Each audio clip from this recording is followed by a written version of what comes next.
أعوذ بالله من الشيطان الرجيم بسم الله الرحمن الرحيم السلام علیکم ورحمۃ اللہ وبرکاتہ۔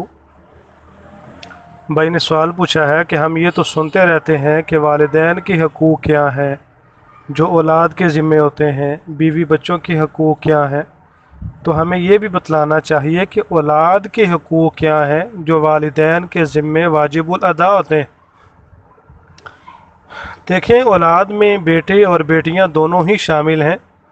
اولاد کے بھی بہت سے حقوق ہیں، جن میں سب سے اہم ان کی اچھی اور صالح نیک تربیت کرنا، تاکہ وہ معاشرے کے بہترین فرد بن سکیں اور اخروی زندگی میں وہ اللہ کے عذاب جہنم سے بچ سکیں اور اللہ تعالیٰ کی جنت میں داخلے کے مستحق بن سکیں۔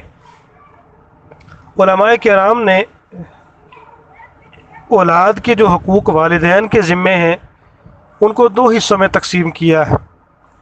کچھ حقوق ایسے ہیں جو انسان کی پیدائش سے پہلے کے مراحل میں ہیں، اور کچھ حقوق ایسے ہیں جو پیدائش کے بعد جن کے ساتھ تعلق ہے۔ تو انسان کی پیدائش سے پہلے جن حقوق کو ادا کرنا باپ کے لیے ضروری ہوتا ہے وہ ہے کہ وہ نیک اور صالح اولاد کے حصول کی اللہ تعالیٰ سے دعا کرے۔ دوسرے نمبر پہ بچے کے لیے نیک، صالح، شریف اور پاک دامن ماں اور والدہ کا انتخاب کرے۔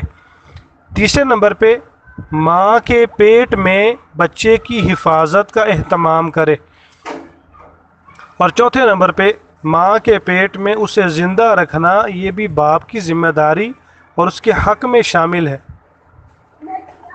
اب کچھ حقوق ایسے ہیں جن کا تعلق انسان کی پیدائش کے بعد کے ساتھ ہے، یعنی کہ بچے کی پیدائش کے بعد بعض علماء کے نزدیک کان میں آذان دینا، دوسرے نمبر پر عقیقہ کرنا، اور تیسرے نمبر پر اچھے نام کا انتخاب کرنا، چوتھے نمبر پر ختنہ کروانا، اور پانچویں نمبر پہ بچے کے نام اور نسب کی طرف انہیں منسوب کرنا۔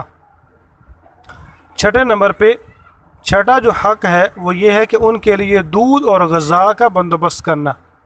ساتواں حق ان کی اسلامی تعلیم و تربیت کا اہتمام کرنا۔ آٹھواں ان کے ساتھ شفقت اور ہمدردی کا معاملہ کرنا۔ اور نمبر 9 اولاد کے درمیان عدل اور انصاف کرنا۔ 10ویں نمبر پہ دستور کے مطابق اپنی اولاد پر خرچ کرنا والدین کا حق ہے۔ 11ویں نمبر پہ اپنی اولاد کو روزگار کے لائق بنانا یہ ان کا حق ہے۔ 12واں حق یہ ہے کہ ان کی غلطی اور کوتاہی کی نشاندہی کریں، سرزنش اگر ضرورت محسوس ہو، اور پھر انہیں معاف بھی کر دینا یہ والدین کا حق ہے۔ 13ویں نمبر پہ حق یہ ہے کہ ان کی مناسب جگہ پر شادی کروانا، اور 14واں ان کے لیے دعائے خیر کرتے رہنا۔ یہ علماء نے ٹوٹل 18 حقوق بیان کیے ہیں جو والدین کے ذمے ہیں، جن کا ادا کرنا والدین پر لازمی اور ضروری ہے۔ یہ اولاد اور بچوں کے حق ہیں۔ اللہ پاک ہم سب کو ان تمام حقوق کی پاسداری کا اہتمام کرنے کی توفیق عطا فرمائے۔ السلام علیکم ورحمۃ اللہ وبرکاتہ۔